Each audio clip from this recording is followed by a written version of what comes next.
All right, so what we're talking about this evening um, is how to work with our inner critic. I'm sure for the most part, you're somewhat familiar with what I'm talking about when I say the inner critic, but we will define that a little bit first. And then we're going to talk about how to transform the inner critic and the self-doubt that comes into that with that into something that's more empowering because we can't exactly get rid of our inner critic. It's a part of us. But what we can do is learn some strategies to work with it in a more helpful or more effective way. So that's what we're going to be talking about. Okay. So first of all, what is the inner critic? When you think about it, think about there's this dialogue that is going on in your head behind the scenes. So if you look at the bullet points here, maybe some of these thoughts sound familiar, or maybe that gives you an idea of what I mean when I say the inner critic. A lot of times it's easy to get it can feel like it's our own voice, but it's actually a part of us that is certainly critical, but for a good reason. And we'll talk about why that is. But it is that voice that is questioning, could be more anxious. It could be more, I'm not sure. I don't know what to do, that kind of thing. Or it could be more judgmental. Um, I should do more. I should be better. Things like that. So that is that voice that you hear, sort of that running dialogue in your mind. That's the inner critic. And certainly it can become more harsh when you're in stressful situations, whether that is just physical or emotional stress, whether you're feeling insecure because something has happened or you're in a more vulnerable position, um, exhausted or burnt out, or just feeling unclear. You're not really sure what you should be doing. You need more guidance or direction or something like that. And that can certainly make that voice a little bit louder. Other times it can show up are when you say something you wish you would have said differently. Oh man, why did I say that? Why did I do that? Perhaps some of you can relate to that. Or even if you've done something different than how you would normally teach it yourself, it's kind of like, why can't I follow what I say? That can trigger that inner critic. And what drives the inner critic is generally speaking fear of judgment. So it's relational. I don't want other people to see me in a negative way, or anxiety. And I put this little point here um, because a lot of times, we think some people are immune. Successful people, high achievers have tendencies towards having a strong inner critic. And if you're human, at some level, you've struggled with that sense of inadequacy or a feeling of not being good enough at some point. And that is related to our inner critic. So the feeling of not being good enough or the feeling of inadequacy is the feeling part of it. And the thought part of it is the inner critic voice.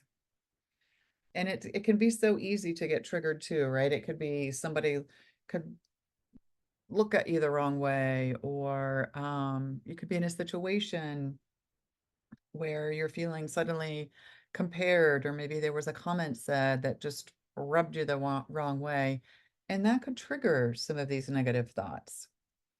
So this feeling of inadequacy causes us to not believe in ourselves, and then causes us to become more fearful and more afraid, and maybe even drive that inner critic a little bit more. So let's work on that a little bit. That's what we're going to do. Next thing I want you to think about is just, how does this inner critic hold you back? The first point here, how it stifles your inner voice, not trusting your decisions or your gut. This is actually a big thing. So our inner voice, it's sort of like that inner compass that tells you, yes, this is the right decision, or um, I'm going to move forward. I'm going to couple with this person or partner with this person, just whatever that might be. it can feel like intuition sometimes, it can feel like gut, but it's actually data points coming from lots of different experiences and information from the outside world. So it just happens so fast that we don't recognize that. And it's really important to have that inner voice to guide us, to help us make decisions and move forward with things. But when on top of that, if you can think of it kind of almost like in this picture here, that you have this voice that's telling you what to do or giving you information, and then on top of it, somebody is screaming at you, then it can be really hard to hear. And that's what happens with the inner critic. We have the information that we need inside, but the inner critic can get so loud that it can be hard to listen. It can be hard to hear, hard to trust ourselves. And that's why we want to be able to identify it and recognize that it's not truth. It is just another voice. It can certainly hold us back in terms of believing that we need to prove ourselves. I need to do more, or I can't make this decision or make this step in my life until I dot, dot, dot. It can lead to us feeling that we have to work harder than others, exercise more, um, do more, just to feel worthy or capable or significant, dress a certain way, whatever it might be. Another point is that it can also mean that your worth then comes from the outside instead of from the inside of who you are as a person. So it's externally, the worth is externally measured, let's say. It can also lead to you playing small and not believing in yourself or that you could do more, holding back your own potential. So you can think about for a minute just how much you're really responsible for in your day to day, how much you've mastered so far in your life to this point, the responsibilities that you have in your personal life and your home life, work life, people that rely on you. And just think about all the things that you already have to offer, that you already are as a person, and imagine what it would feel like to feel good in your own skin, to feel less exhausted from trying so hard. Instead of playing small and giving up on dreams or goals or turning to the outside world for affirmation and feeling that from the inside out. So let's just take a moment now and just sort of breathe in some compassion for all the things and the person that you are now. And remind yourself, in this moment at least, that you are enough and worthy in this very moment. So maybe just take a minute and just breathe that in. I'm worthy. I'm enough. All right, so let's sit with that.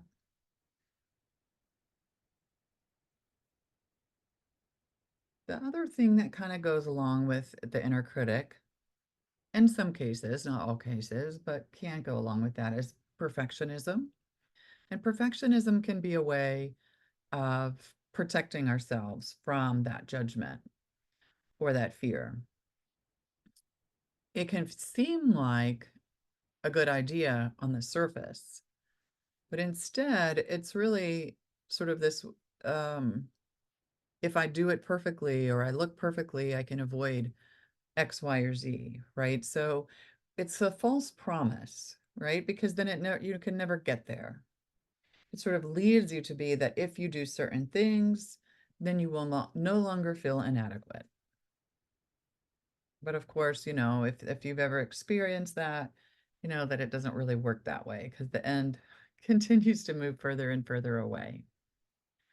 So it also protects us from being seen and it puts your happiness or joy or fulfillment or peacefulness beyond the current moment.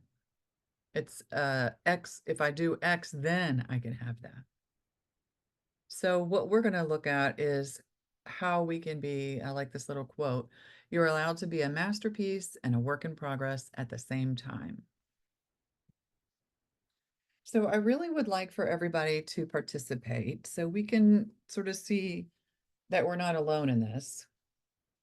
And this is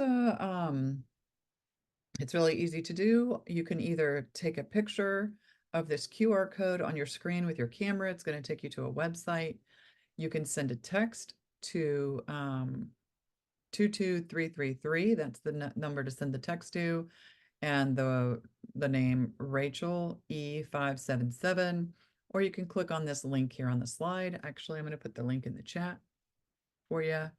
And all I want you to do is write on this response here. Oops, let me go back. How did I do that? What does your inner critic say? So think about what we just talked about, that voice that's in the background, or it may get very loud and be in the foreground. What does it actually say? That way we can kind of get some real world ideas of what you hear in your mind. I'm going to see if I can go ahead and pull actually this link in the chat.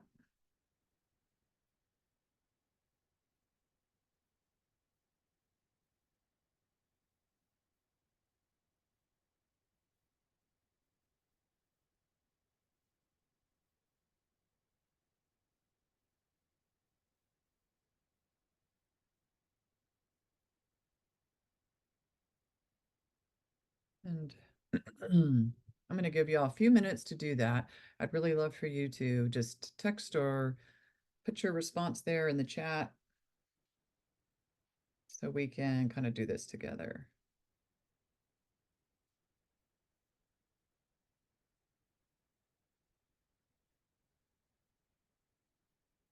Just going to give you a second for that.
Okay, can somebody let me know if you can see a different screen?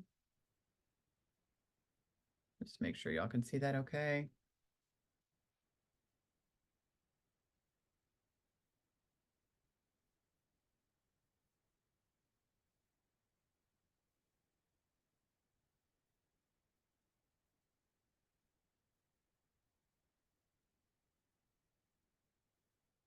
So thank you all for participating, but look at the more that people enter a certain word, the more it will show up on this screen here.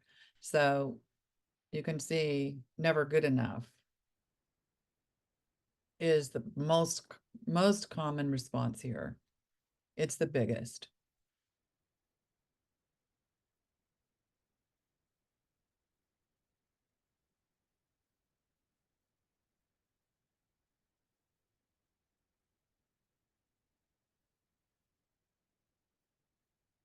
So let's just take a minute to kind of see what everybody wrote. And I really appreciate you all contributing because it helps us to realize that we're not alone, that we all carry these doubts or fears or worries.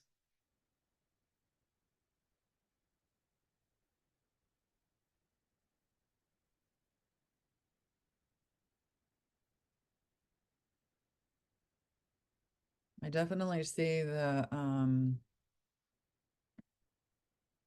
The good enough one being a very common, but a lot of other ones as well. Others' opinions, uh, even hated, disappointed, small,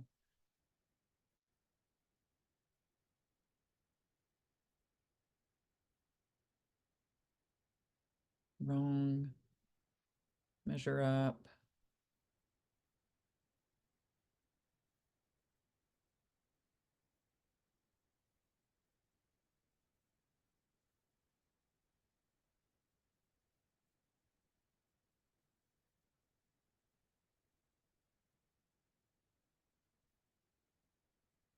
You can see like we all carry this inner critic, this negative voice inside, right? You're not alone. So I wonder what that means. What does that tell us?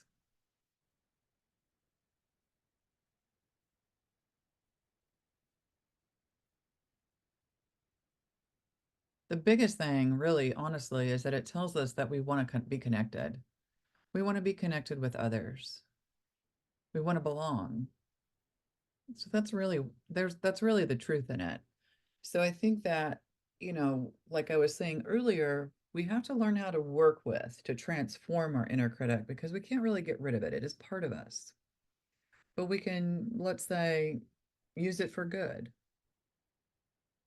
All these negative thoughts and worries and fears are really saying, I want to belong. I want to connect. And that's the essence or big part of being a human.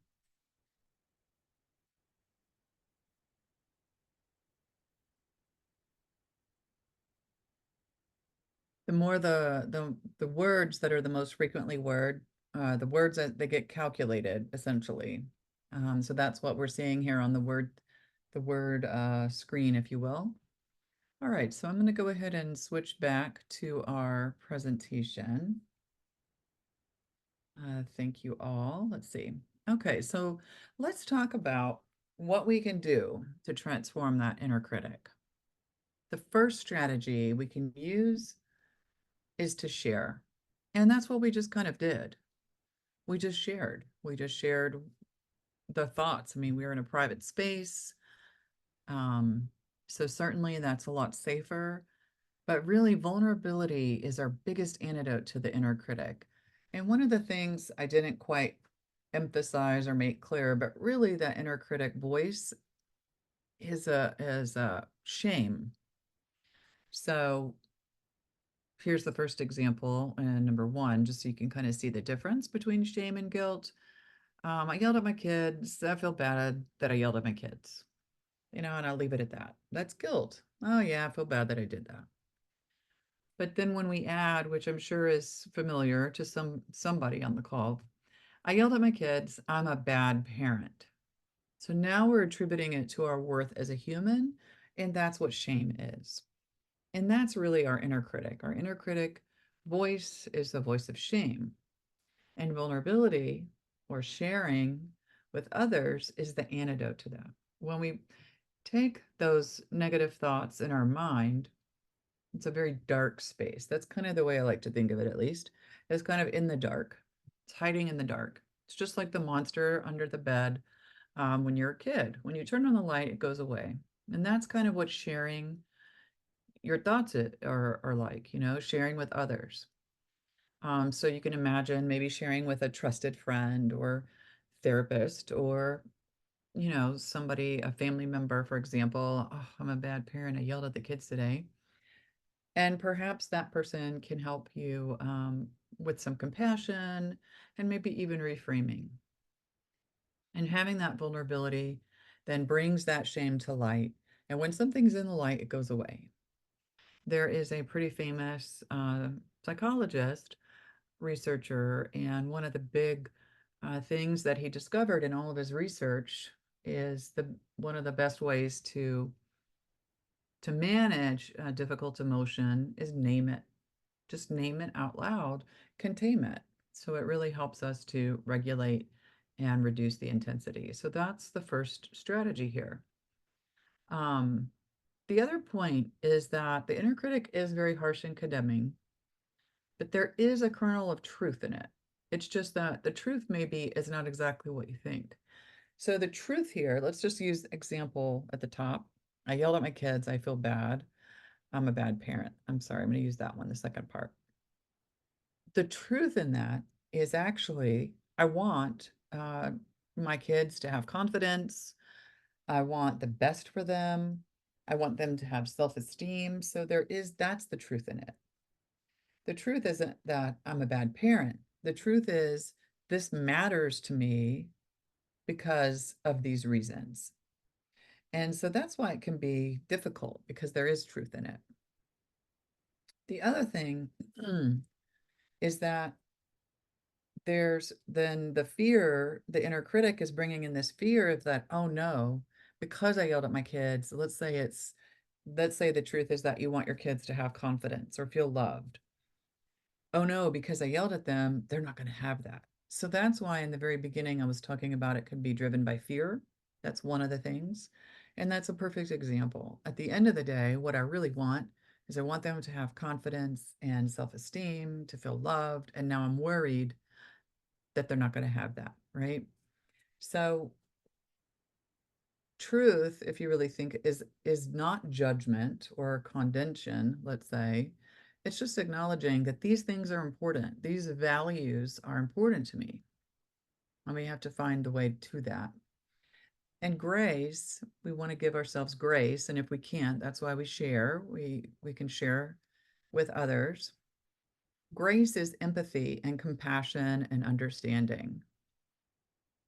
And so, I don't know if anybody would mind, like, maybe you could use this example or maybe another example, but would anybody be able to put in the chat an example of how you might respond if somebody told you, I yelled at my kids, I'm a bad parent, for example? What would be a way that you could respond with some grace, some compassion, some empathy or understanding? If anybody wants to throw in an idea in the chat, feel free to.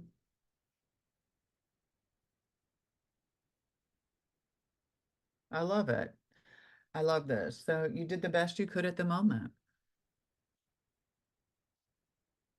Remember, we went back to perfectionism a minute ago. As humans, we are not perfect. It's just not an option. And in every moment, we might be a little bit different. In one moment, I had my coffee. It's first, had a good night's sleep. First part of the day, feeling great. At the another moment, I might be really stressed, hungry, tired. Um, Maybe the hurricane just hit and I have no power and I'm really hot.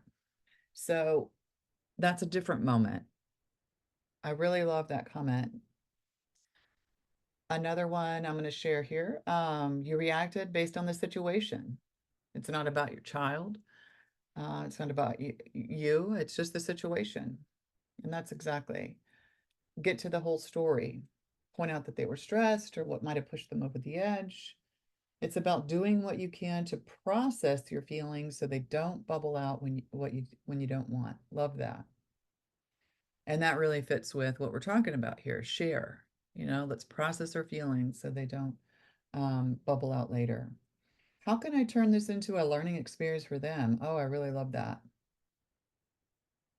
Exactly.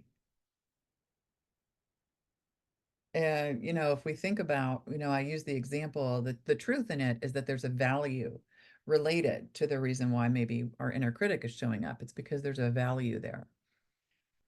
And maybe we can use that instead of like just melding into the inner critic voice, we can use that value. Hey, I want them to feel loved and connected.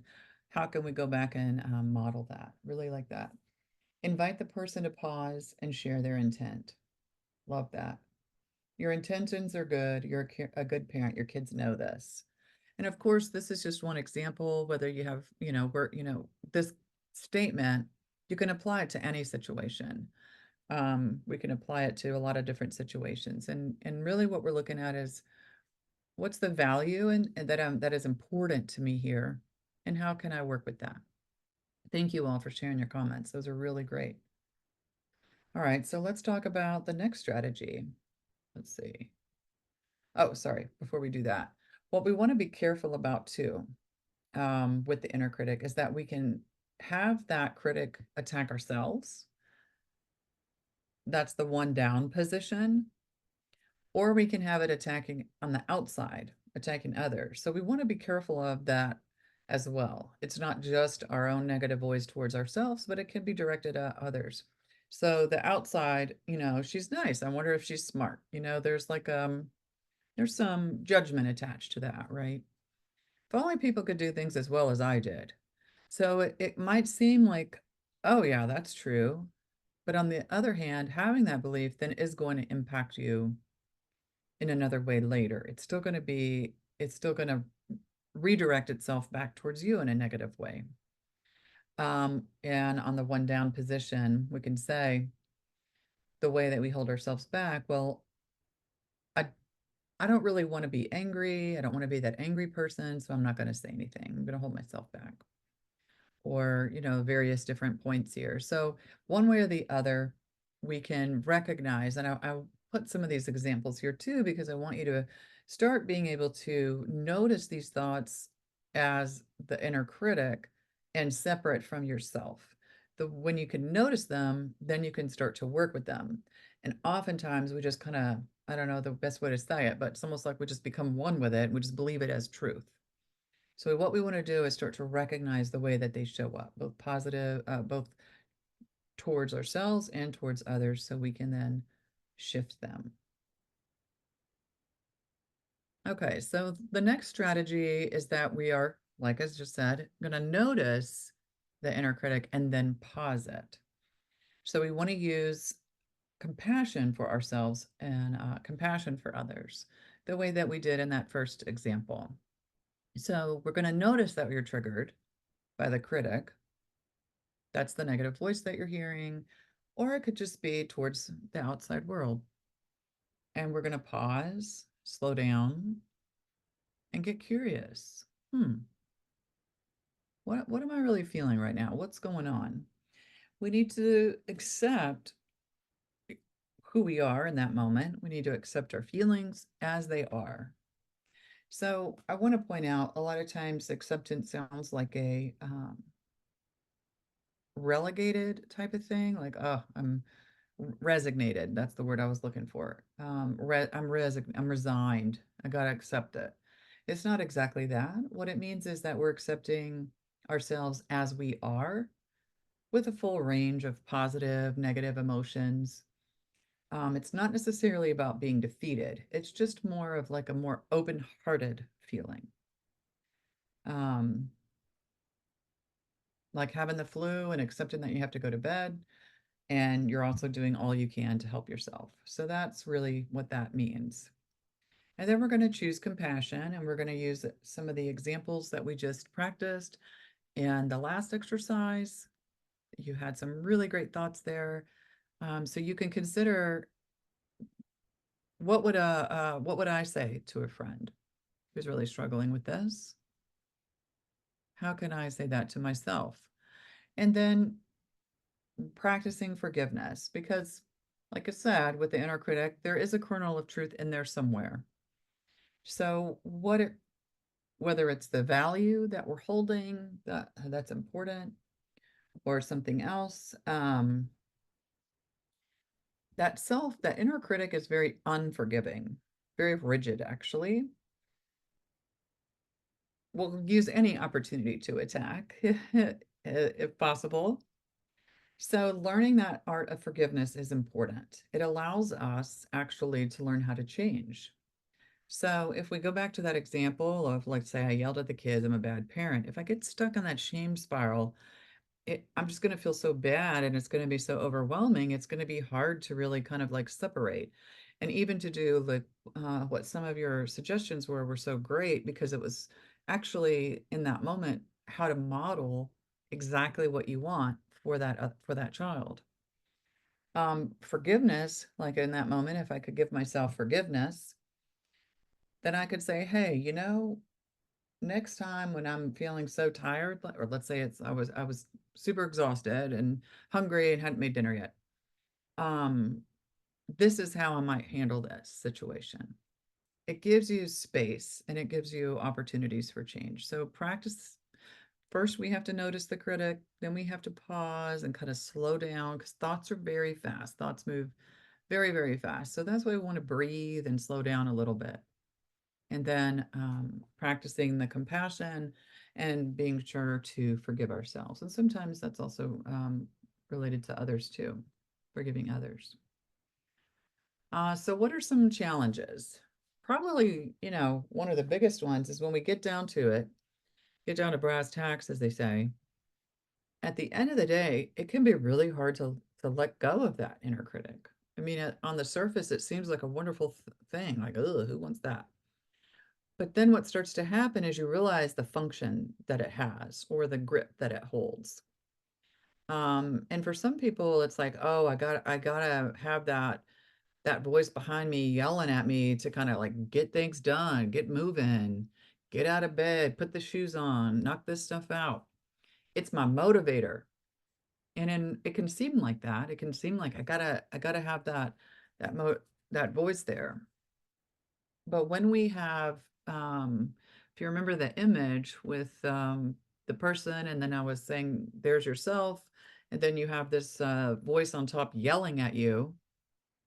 Well, it's actually, it might seem on the surface that it's motivation, but really it's not. It's just like I'm running and not going to really be getting where I need to be. So it is actually creating more fear or more shame and not necessarily motivation. Um, so sometimes we can hear, I'm too busy, I don't have time. And that's where we want to stop and focus instead on how can I ask for help? That can be a way of giving some self-love and care and attention is to ask for help. And, this kind of goes off onto a different topic altogether, but being selective about what you do is also learning that sort of art of boundaries. And like I said, that's a whole nother topic there. My effort speaks for itself. Well, that is another hurdle because that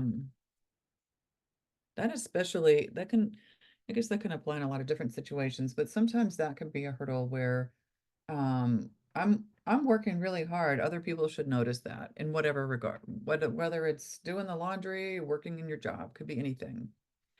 But it's important to own the contributions that you make and to know that, to be authentic about that, and not wait for others to notice. So that's just what that hurdle is there. Another version of that is others should know what I need. And here again, and this kind of touches into that boundaries, but be specific about what you want, be specific about what you need. Um, where that gets into trouble and where that leads to the critic is they should know what I need, but I'm not getting it. Therefore, I must be bad, or there must be something wrong, or I must not be good enough, or something like that. So we want to be clear in our communication, and that can help fulfill those needs.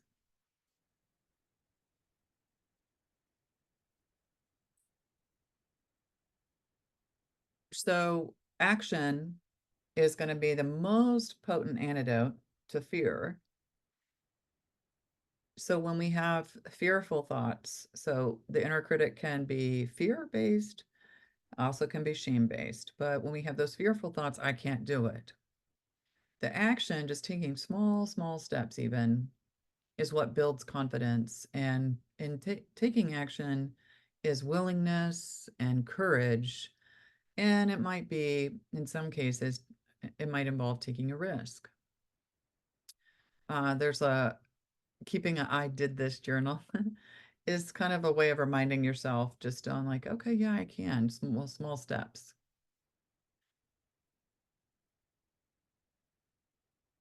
I don't have time to think about what I want, or nobody would support me. And so this is a way that you can look at the inner critic more in the workplace setting and building relationships as a means of connection and support. Let's see. Okay. So now I'd like for you to, if you can, I'd like for you to really take a minute and take out a piece of paper and write some things down, or, put them on your computer, however you want to do it. But I would like for you to write it down so you can really sit with it and kind of process for a minute. So the first step is to think about an area of your life that you want to feel better about.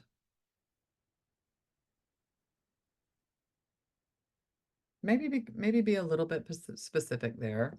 If anybody wants to share in the chat as an example, feel free to do that. The more specific you can be, probably the better. Than, let's say, relationships, health, work, maybe being a little bit more specific.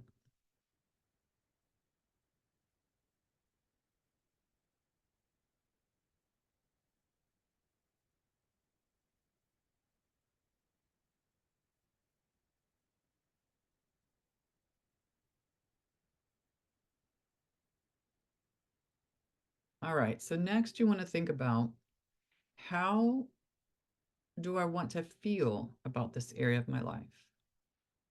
And use words to describe how you want to feel.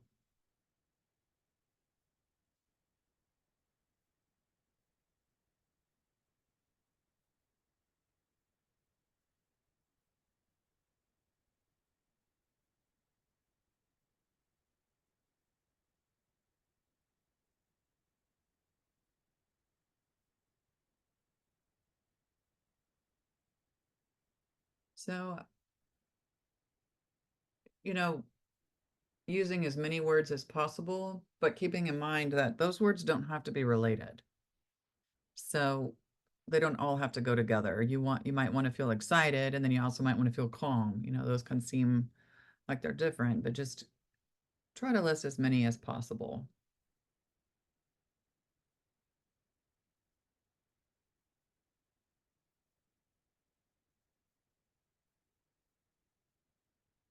And share some examples in the chat.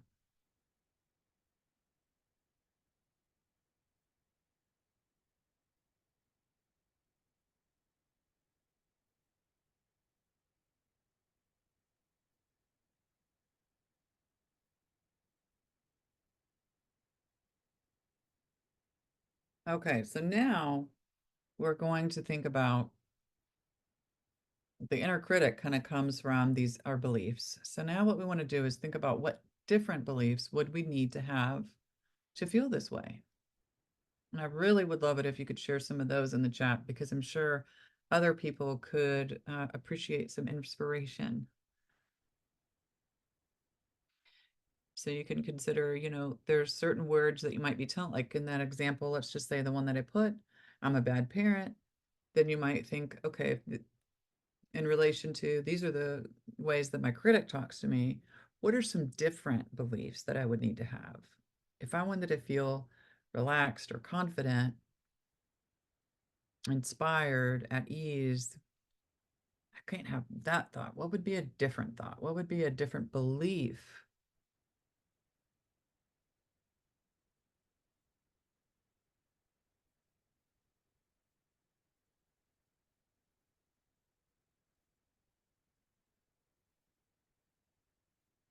This one is really important, because this is one you're going to really want to sit with and soak in as much as you can.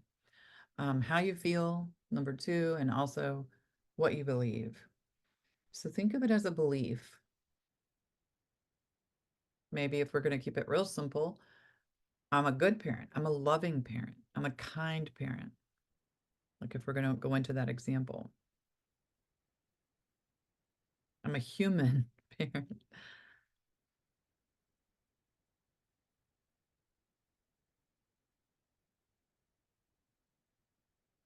So share some ideas that you have about what alternative beliefs you would need to have.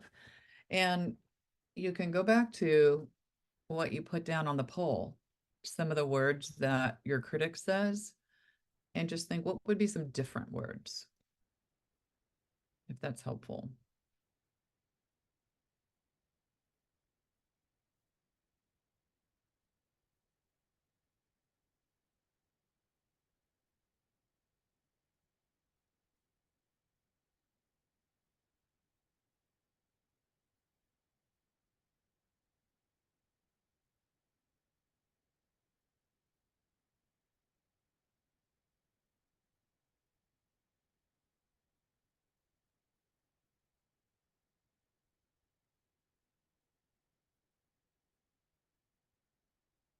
Okay, I'm going to share a few that are coming into the chat here on the beliefs. It's okay to disagree with the group.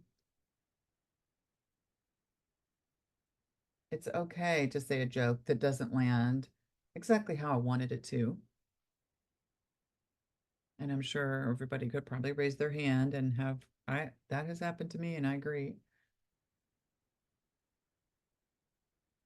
It's not a bad thing for others to not see things my way. That's an excellent belief.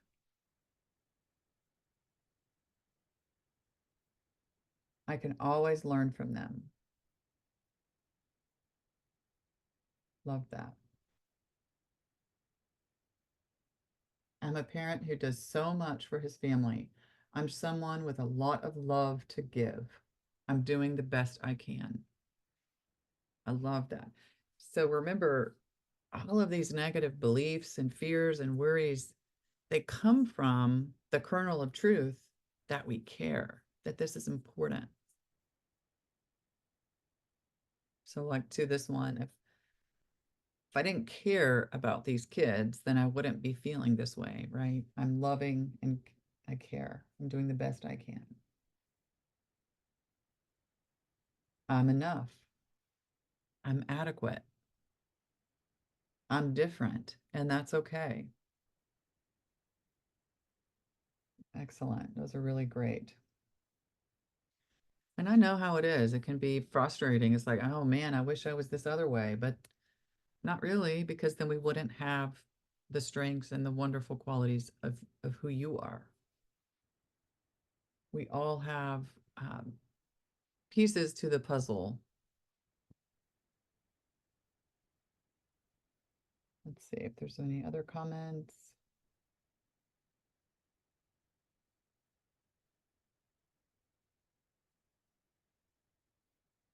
Most people are friendly and forgiving.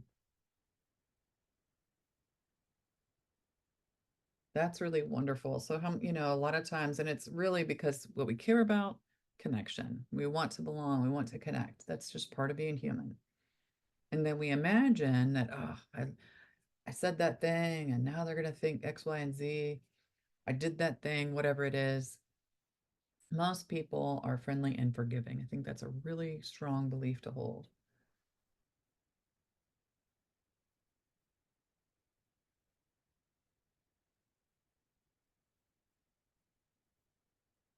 Let's see.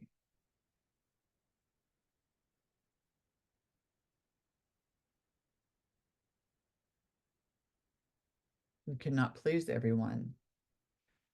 If someone doesn't like you, it's not a stain on yourself as a human being. Exactly. That's kind of what goes hand in hand with being different, right? Like we're all different in some way. And so we can't all agree or all believe um, in the same. New belief. I need to focus on the good and not zone in on the negative.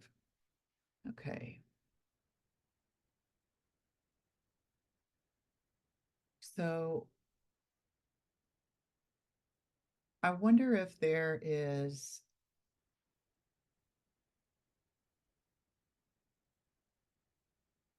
maybe there is another way that could be more of a belief. Like there is something positive that goes along with the negative that I'm seeing. There's something positive in the situation.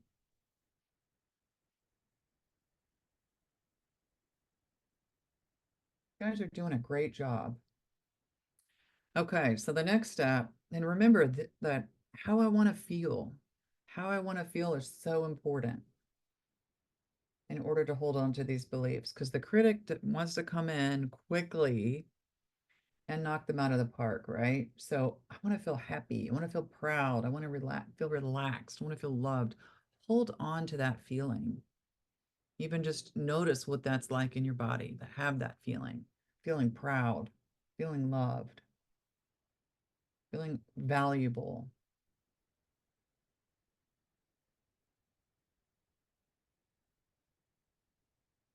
And yes, there's another comment here earlier I missed. We are as we are. We also want to become better. So how do we go about it? And that's what we're doing right now. Focusing on what is valuable to us, what our values are, what's important, and how to shift into those beliefs, the beliefs that go along with that.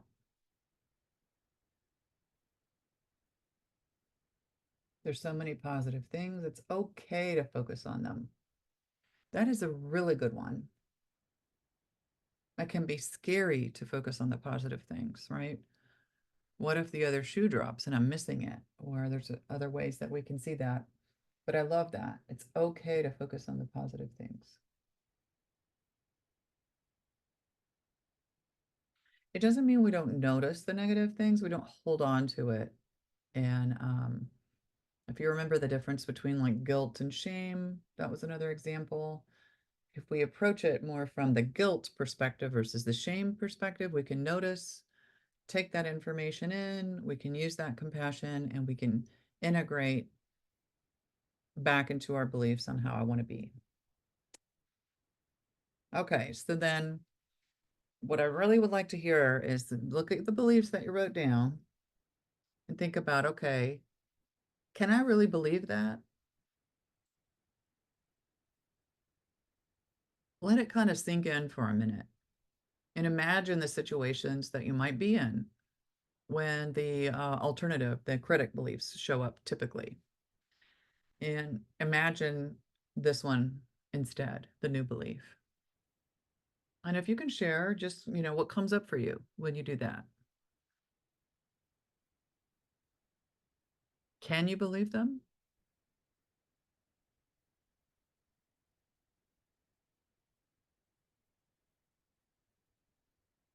What's showing up for anybody? And if it feels challenging, what you might do is say, okay, well, let me shift it a little bit into something that's like, okay, yeah, I could do this. This is good. This makes sense. I love that. And this is a perfect response here too, because it's so accurate. I can do it when you ask me intellectually. And that's true, right? Because the feelings, we can only go as fast as the slowest part of us. That is the truth with any kind of change you want to make, period. And the slowest part of you is your emotion, especially the deeper or bigger or darker shame is exactly one of them. But what, or stuck, um, maybe even from trauma. But that slowest part is the one that's like, hold on, wait for me. And so we can only move as fast. And so that's why a lot of times it starts intellectually, it makes sense. And maybe as you're listening right now, intellectually, it makes sense. And that's why I really want you to sink into that, how you want to feel.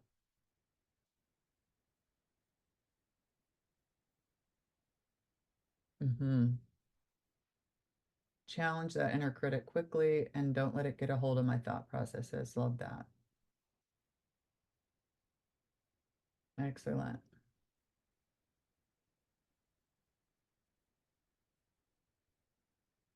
And remember, it is part of you. So we can't just say, okay, you're dumb. You don't know what you're talking about. But we can say, I hear you.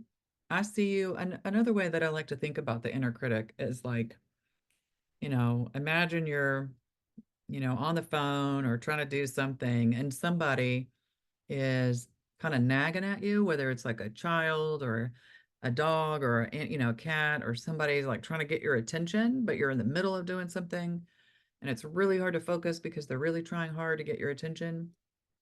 And that's kind of what it's like too. So that's why we can't just say like go away. But what we want to do is, hey, I see you, I hear you, and I'm on the phone right now. It's kind of like having that shift. I mean, easier said than done with like a animal, right? It's not like they speak English. They're like, good, well, I'm hungry. But the point is about noticing and acknowledging.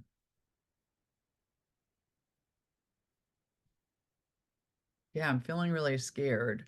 that I hurt my kid when I yelled at them just then, just kind of going back to that example. My inner critic is just so scared because I've been hurt so badly before. That makes a lot of sense.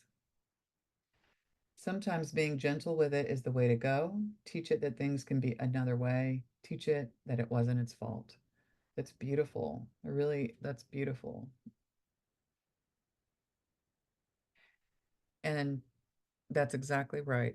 Our inner critic comes from a place of fear or shame. And we have the fear because, we've been hurt, things have happened, and it's of human nature to want to connect, to want to belong. Same with shame. Um, but again, also a lot of times those are singular experiences, or not, maybe not singular, but a small percentage of what could be, what can be. If anybody else has any other comments, these are really great. Learning about resourcing has been helpful.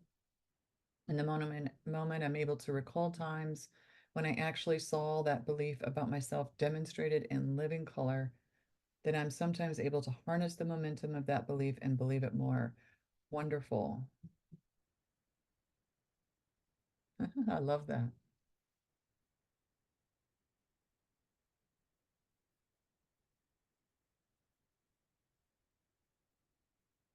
All right, so this last exercise here, I want you to write that, you have it written down, put it somewhere, or if it's on your phone or on your computer, put it where you can remember. What is it that you want to feel? What is it that you want to believe? What are your new beliefs? And remember, when we're talking about the critic, it's just fear, shame. It's just another part of us wanting to get at your attention really loudly. We can notice, we can share with others, we can take some deep breaths, we can slow down, we can practice some forgiveness, some acceptance. Yes, that happened. And if we don't spiral into the shame, that's when we can make the changes that we need. How is it that I want to be? What are the ways that I want to live with my values? And I think we all had some great examples in here. Um, some of the values that I would pull out of what people were sharing, um, parenting for sure, loving, connecting with family, with friends, actually, essentially, feeling value, feeling worth. Actually, most everything it's on some form or fashion about connection. So yeah, that's pretty much what it boils down to, right? I want to feel loved. I want to love. I want to connect. I want to be, I want to connect with people, even if they're different or if I'm different, all of these different things. So that is just the inner critic is saying, I'm scared. Um, I'm afraid. And I think what you did in writing down your beliefs, I think that's really going to be helpful. So if you can remember that this is just showing up for me, and everybody's values are going to be a little bit different, but at the end of the day, if we reframe it, let's say in terms of connection, this is just showing up for me right now because I'm scared, because I really want to connect. This is really important to me. I really want to feel connected to my partner, or love for my children, or what have you. This is really important to me. So that's the shift. Is just to know, acknowledge that it's important, and we don't have to get stuck into the negative. And also with the hurt, we can heal. That's obviously we don't want to invite that, but we can heal. I think that is another point too. So I would love to, if anybody has any other comments or questions, please pop that into the chat. I hope that you take the new beliefs that you've written down, the ways that you want to feel, and just think into that. You're going into the evening, maybe as you lie in bed, you can just soak in those feelings and those beliefs. And that's a great way maybe to tuck yourself in at night, having those new beliefs and those new ways of feeling loved, feeling proud, feeling connected. and let that kind of sink in and hold on to that.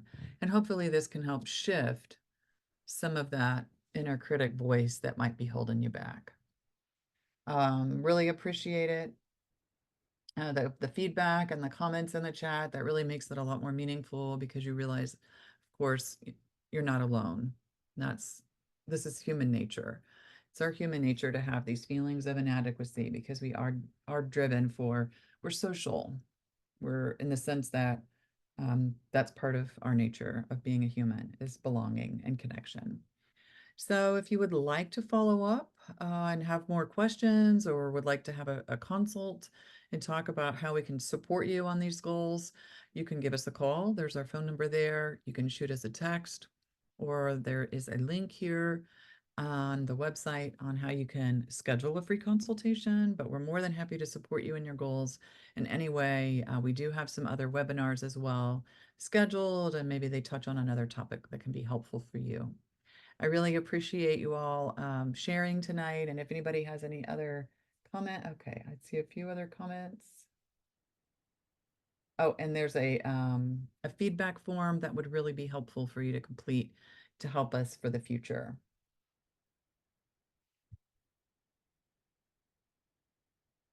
Okay. Yeah, so this is a challenging one. I just reading another comment. Efforts to share and be open and vulnerable results in that maybe that openness getting weaponized, which for sure is hurtful. Um, yeah, that for sure. How to discern who is safe. So that is a challenge. And Brene Brown actually talks about that a lot too, in terms of vulnerability, is finding the people that it's safe to be vulnerable with. So for sure, having that experience, those are not the safe ones. It's hard to really say how to discern who is safe. I think it might be sort of like starting small and having small conversations and seeing how that is received and then moving forward from there. It's probably good to just maybe that's something would be important to process, like with a therapist or something like that, to kind of look at who are those people, because that for sure can happen in any environment. It can happen in relationships and friendships and more casual relationships. But with vulnerability, it's really, really important, such a precious part of ourselves. We don't want to keep it tucked away because that's one of our strategies for sure. Name it to tame it. But on the other hand, we have to make sure that we're starting with people that are really safe. And a therapist for sure is a safe place to start with, since that is really the nature of that relationship. And then looking at maybe just sharing smaller things and then looking at the responses that you received. But that's a challenging one for sure.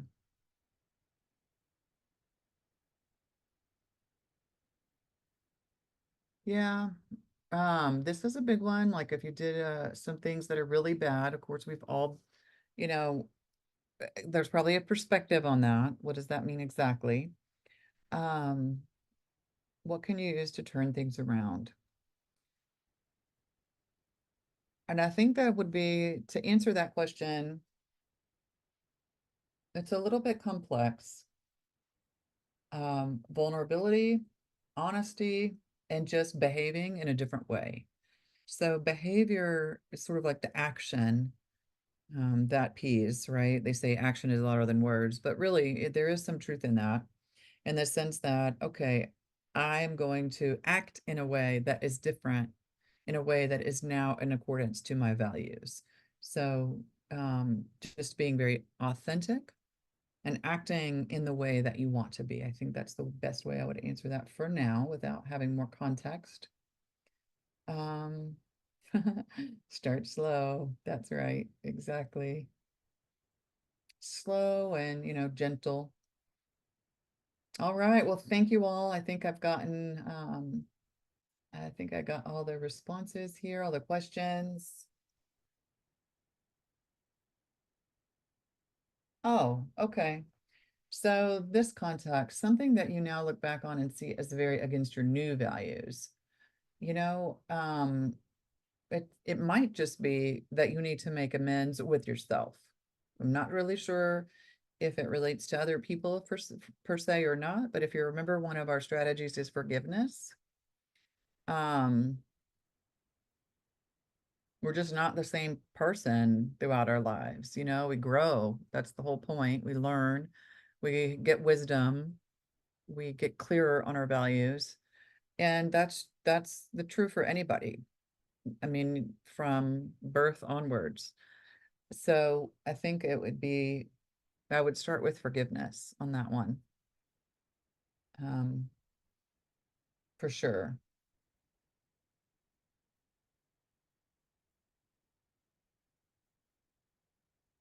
Yeah. And also I would give yourself some credit for like, wow, I have shifted and I'm really proud of myself for that. I'm really proud of myself. So let's maybe throw one of our new beliefs in there. I'm really proud of the person that I am becoming.